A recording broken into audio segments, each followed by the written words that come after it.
Before the city stirred, before engines roared or radios crackled to life, Amelia Earhart was already awake. She rose before dawn not because someone told her to, but because she knew what those quiet hours meant. Morning was the hour of the mind. The hour when the world's noise hadn't yet invaded thought. When plans could be laid without interruption and dreams could be measured against daylight. She didn't see morning as a burden. She saw it as an advantage, a place where she could meet herself honestly before she faced wind, machine, and sky. She faced her own mind. In these early moments, Amelia would review weather charts, study flight paths, and run mental checklists. Fuel, instruments, landing fields, wind speeds, but it wasn't only mechanical preparation. It was mental sharpening. She knew flying wasn't just about engines and wings. It was about staying calm when the horizon vanished in fog, about making quick, clear decisions when the unexpected arrived. And that clarity, she believed, began in the first minutes of the day. The most effective way to do it is to do it, she later said, and each dawn. That was exactly what she practiced, not grand gestures, but small, deliberate choices, to wake, to plan, to think deeply. Some mornings she felt fatigue from late nights repairing planes or speaking to crowds. Some mornings she felt the quiet ache of doubt, but still, she rose. Because she understood a truth few people live by, that courage is built before it's tested. Her day didn't begin when wheels left the ground, it began when she opened her eyes and chose, again, to live deliberately. To direct her own thoughts instead of letting fear do it for her. Those silent moments became her secret runway. A place where fear was acknowledged but not obeyed, where possibility took its first breath. Amelia Earhart's mornings weren't built on chance. They were built on choice, quiet, practical, stubborn choice. Before the hum of conversation, before reporters knocked on hangar doors, she had already visited the world inside her mind. There, she asked herself the questions that mattered. What do I want this day to be? What do I fear? And what will I do despite that fear? She didn't see ritual as superstition, she saw it as preparation. Each act in her morning had a purpose, grounding her focus, sharpening her senses, and reminding herself why she flew. She checked weather charts with more than curiosity. Every temperature, every shifting wind line mattered. It wasn't enough to know the sky was unpredictable, she needed to feel it. To sense the difference between risk and recklessness, Amelia reviewed her flight notes, distances, fuel stops, landmarks. These weren't chores, they were tools to quiet panic before it could ever start. Fear, she understood, feeds on the unknown, but study shrinks fear to manageable size. In those quiet mornings, she wrote, too, often in brief lines, sometimes full paragraphs, what had gone wrong yesterday, what had gone right, and what today demanded. Those notes were not meant for history books. They were meant to remind her that each day's success came, not from luck, but from reflection. She knew from experience that courage, like skill, could fade if not practiced. So every dawn, she practiced, she visualized the flight ahead.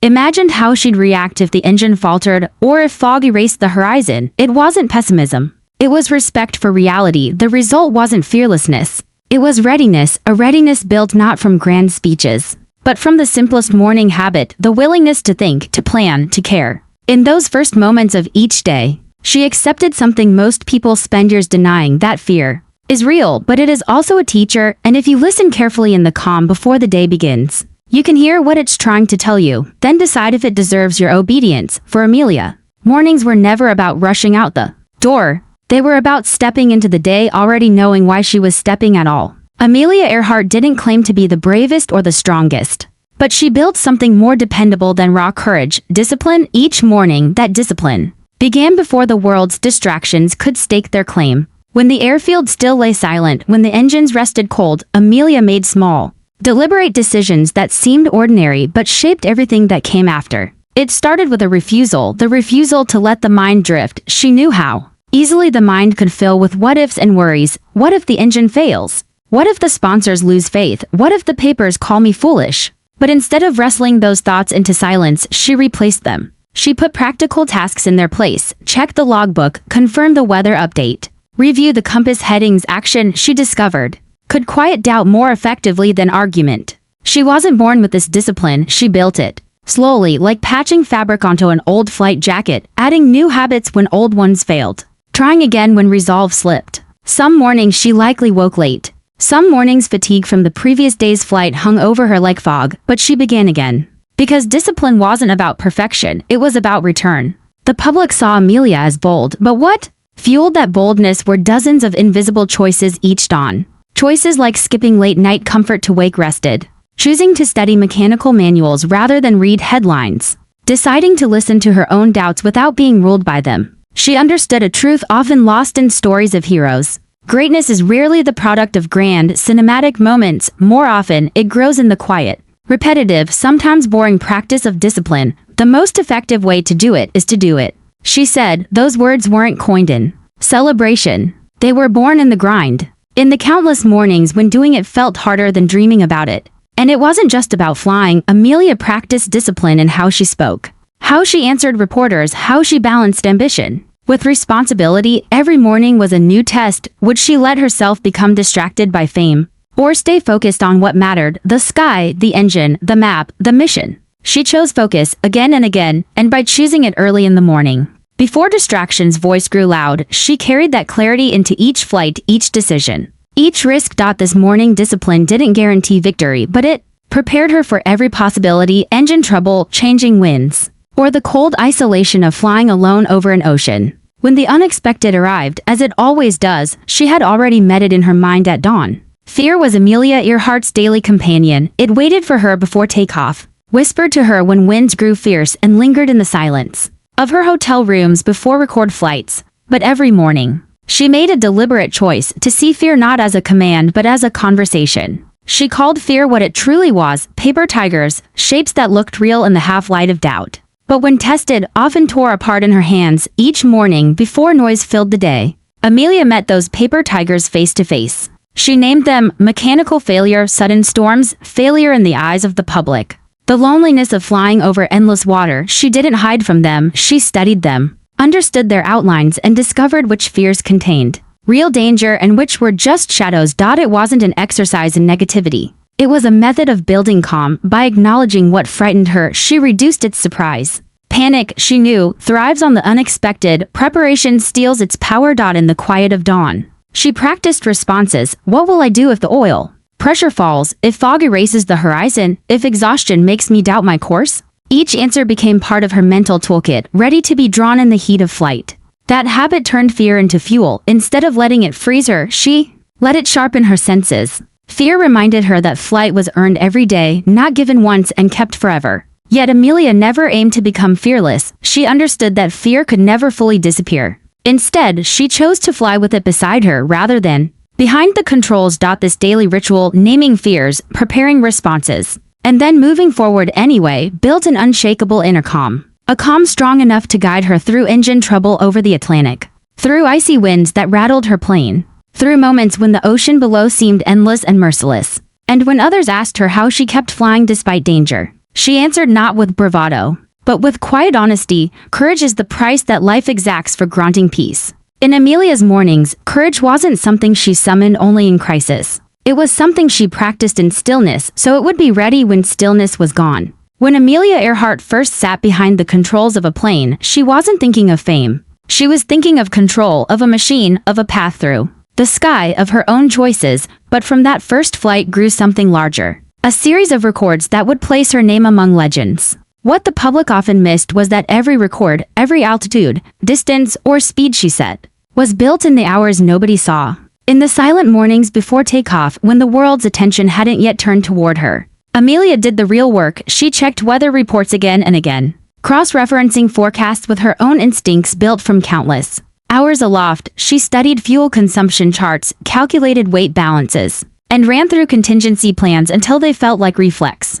Before the city stirred, before engines roared or radios crackled to life, Amelia Earhart was already awake. She rose before dawn not because someone told her to, but because she knew what those quiet hours meant. Morning was the hour of the mind. The hour when the world's noise hadn't yet invaded thought, when plans could be laid without interruption and dreams could be measured against daylight. She didn't see morning as a burden. She saw it as an advantage, a place where she could meet herself honestly. Before she faced wind, machine, and sky, she faced her own mind. In these early moments, Amelia would review weather charts, study flight paths, and run mental checklists. Fuel, instruments, landing fields, wind speeds. But it wasn't only mechanical preparation. It was mental sharpening. She knew flying wasn't just about engines and wings. It was about staying calm when the horizon vanished in fog, about making quick, clear decisions when the unexpected arrived. And that clarity, she believed, began in the first minutes of the day. The most effective way to do it is to do it, she later said, and each dawn. That was exactly what she practiced, not grand gestures, but small, deliberate choices, to wake, to plan, to think deeply. Some mornings she felt fatigue from late nights repairing planes or speaking to crowds. Some mornings she felt the quiet ache of doubt, but still, she rose. Because she understood a truth few people live by, that courage is built before it's tested. Her day didn't begin when wheels left the ground, it began when she opened her eyes and chose, again, to live deliberately. To direct her own thoughts instead of letting fear do it for her. Those silent moments became her secret runway. A place where fear was acknowledged but not obeyed, where possibility took its first breath. Amelia Earhart's mornings weren't built on chance. They were built on choice, quiet, practical, stubborn choice, before the hum of conversation. Before reporters knocked on hangar doors, she had already visited the world inside her mind. There, she asked herself the questions that mattered. What do I want this day to be? What do I fear? And what will I do despite that fear? She didn't see ritual as superstition, she saw it as preparation. Each act in her morning had a purpose, grounding her focus, sharpening her senses, and reminding herself why she flew. She checked weather charts with more than curiosity. Every temperature, every shifting wind line mattered. It wasn't enough to know the sky was unpredictable, she needed to feel it. To sense the difference between risk and recklessness, Amelia reviewed her flight notes, distances, fuel stops, landmarks. These weren't chores, they were tools to quiet panic before it could ever start. Fear, she understood, feeds on the unknown, but study shrinks fear to manageable size. In those quiet mornings, she wrote, too, often in brief lines, sometimes full paragraphs, what had gone wrong yesterday, what had gone right, and what today demanded. Those notes were not meant for history books. They were meant to remind her that each day's success came, not from luck, but from reflection. She knew from experience that courage, like skill, could fade if not practiced. So every dawn, she practiced, she visualized the flight ahead. Imagined how she'd react if the engine faltered, or if fog erased the horizon. It wasn't pessimism. It was respect for reality. The result wasn't fearlessness. It was readiness, a readiness built not from grand speeches, but from the simplest morning habit, the willingness to think, to plan, to care. In those first moments of each day, she accepted something most people spend years denying, that fear is real, but it is also a teacher, and if you listen carefully in the calm before the day begins, you can hear what it's trying to tell you, then decide if it deserves your obedience. For Amelia, mornings were never about rushing out the door. They were about stepping into the day already knowing why she was stepping at all. Amelia Earhart didn't claim to be the bravest or the strongest, but she built something more dependable than raw courage, discipline. Each morning, that discipline began before the world's distractions could stake their claim. When the airfield still lay silent, when the engines rested cold, Amelia made small, deliberate decisions that seemed ordinary but shaped everything that came after. It started with a refusal, the refusal to let the mind drift. She knew how easily the mind could fill with what ifs and worries. What if the engine fails? What if the sponsors lose faith? What if the papers call me foolish? But instead of wrestling those thoughts into silence, she replaced them. She put practical tasks in their place, checked the logbook, confirmed the weather update, reviewed the compass headings. Action, she discovered, could quiet doubt more effectively than argument. She wasn't born with this discipline, she built it. Slowly, like patching fabric onto an old flight jacket, adding new habits when old ones failed, trying again when resolve slipped. Some mornings she likely woke late. Some mornings fatigue from the previous day's flight hung over her like fog, but she began again. Because discipline wasn't about perfection, it was about return. The public saw Amelia as bold, but what fueled that boldness were dozens of invisible choices each dawn. Choices like skipping late-night comfort to wake rested, choosing to study mechanical manuals rather than read headlines, deciding to listen to her own doubts without being ruled by them. She understood a truth often lost in stories of heroes. Greatness is rarely the product of grand, cinematic moments. More often, it grows in the quiet, repetitive, sometimes boring practice of discipline. The most effective way to do it is to do it. She said, those words weren't coined in celebration. They were born in the grind. In the countless mornings when doing it felt harder than dreaming about it. And it wasn't just about flying. Amelia practiced discipline in how she spoke, how she answered reporters, how she balanced ambition with responsibility. Every morning was a new test. Would she let herself become distracted by fame, or stay focused on what mattered? The sky, the engine, the map, the mission. She chose focus again and again, and by choosing it early in the morning, Before distractions' voice grew loud, she carried that clarity into each flight, each decision. Each risk. This morning discipline didn't guarantee victory, but it prepared her for every possibility: engine trouble, changing winds, or the cold isolation of flying alone over an ocean. When the unexpected arrived, as it always does, she had already met it in her mind at dawn. Fear was Amelia Earhart's daily companion. It waited for her before takeoff, whispered to her when winds grew fierce, and lingered in the silence of her hotel rooms before record flights. But every morning, she made a deliberate choice to see fear not as a command but as a conversation. She called fear what it truly was: paper tigers, shapes that looked real in the half-light of doubt, but when tested, often tore apart in her hands. Each morning, before noise filled the day, Amelia met those paper tigers face to face. She named them mechanical failure, sudden storms, failure in the eyes of the public, the loneliness of flying over endless water. She didn't hide from them, she studied them, understood their outlines, and discovered which fears contained real danger and which were just shadows. It wasn't an exercise in negativity. It was a method of building calm. By acknowledging what frightened her, she reduced its surprise.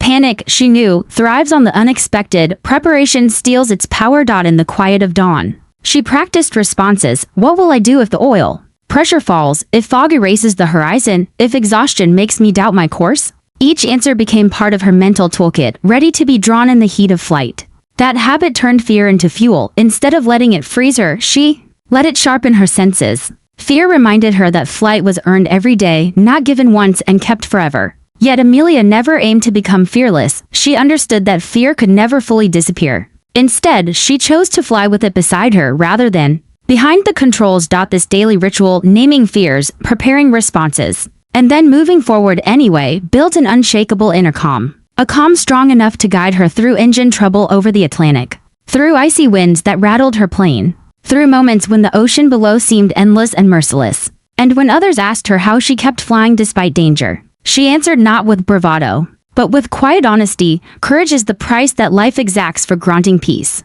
In Amelia's mornings, courage wasn't something she summoned only in crisis. It was something she practiced in stillness, so it would be ready when stillness was gone. When Amelia Earhart first sat behind the controls of a plane, she wasn't thinking of fame. She was thinking of control, of a machine, of a path through the sky, of her own choices. But from that first flight grew something larger. A series of records that would place her name among legends. What the public often missed was that every record, every altitude, distance, or speed she set, was built in the hours nobody saw. In the silent mornings before takeoff, when the world's attention hadn't yet turned toward her, Amelia did the real work. She checked weather reports again and again, cross-referencing forecasts with her own instincts built from countless hours aloft. She studied fuel consumption charts, calculated weight balances, and ran through contingency plans until they felt like reflex.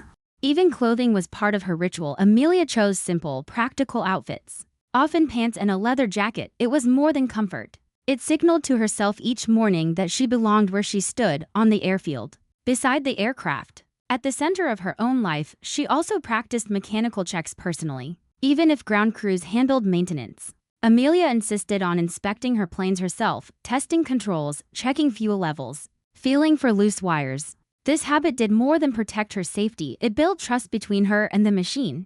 A trust that could mean life or death in the air. These rituals weren't dramatic, but by repeating them every day, Amelia shaped a mind prepared to handle crises with calm, a body ready for fatigue, and a heart steady enough to keep going when fear whispered that it was time to quit. What seems small from the outside, a note in a pocket, a quiet walk, a few minutes of study, became, over years, the foundation that supported historic flights across oceans and continents. In the end, Amelia's courage wasn't a single choice. It was thousands of small choices, made each morning, to stay prepared, stay honest, and stay true to what pulled her toward the sky. Even the steadiest pilot meets turbulence. Amelia Earhart's path was full of mechanical failures, financial struggles, and the constant hum of doubt from those who believed the sky belonged only to men.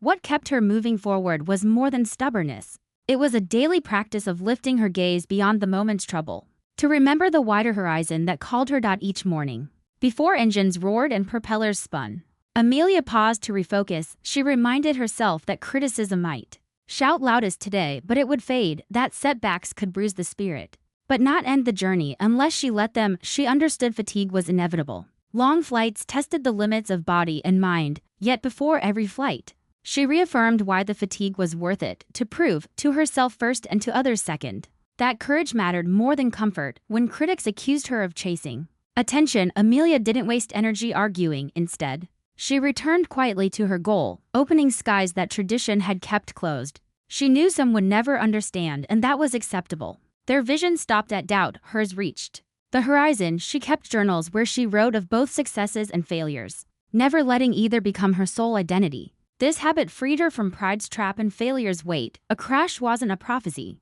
It was a problem to study, a cause to correct, and a lesson to remember. During moments of discouragement, Amelia would reread earlier notes, reminders of past flights she once thought impossible, of storms weathered and safe landings earned. These entries proved that today's fear could become tomorrow's victory if she kept going. Flying taught her that focusing too closely on every small cloud could blind a pilot to the larger path. So too in life, she chose to look beyond gossip and doubt, beyond single defeats, toward the purpose that had first pulled her into the cockpit.